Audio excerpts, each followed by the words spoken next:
A new race joined the list of activities in the Brainerd Lakes area this past weekend. Swimmers dove into action at the inaugural Zorbaz Gull Lake Challenge and Peter Johnson Memorial Swim Race. Shane Lee follows the swimmers in this week's Northwoods adventure. The Zorbaz Gull Lake Challenge and Peter Johnson Memorial Swim Race made quite a splash at the inaugural event Saturday. It's kind of fun to come to an event like this with such a great venue and some great prizes. It's something different. It brings the triathletes in that I know, and it also brings in all these swimmers. The race began at 6:30 in the morning. The water temperature read 66 degrees and air temperature 62 with wind and rain.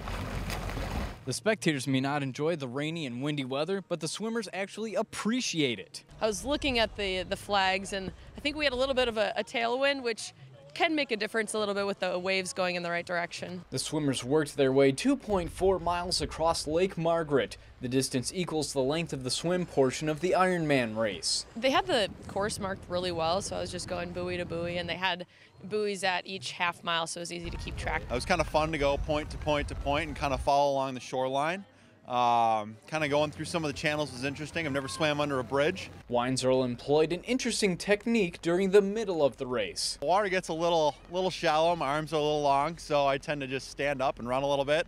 Realized I got more tired running than I did swimming, so I just try to get back into deeper water and get back after it. Whether running or swimming, no one stood a chance against Brainerd native Christina Roberts.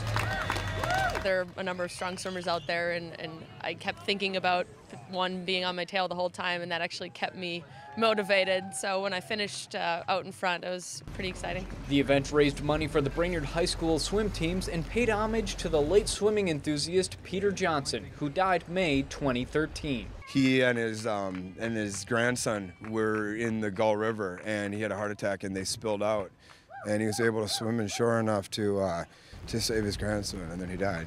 Peter, of course, was a mover and a shaker in this town. You know, is very, very well known, very well liked. To have Sean and to have Zorbaz do this swim and honor Peter is very touching, and we think that's great. Peter Johnson's daughter Erica swam the race with the rest of the family looking on, speculating what Peter would have done. He'd be in the water there with everyone else swimming it, and then when he's done, it's like, okay, let's go have a Bloody Mary. Shane Lee, Lakeland News. If you've enjoyed this segment of Lakeland News, please consider making a tax-deductible contribution to Lakeland Public Television.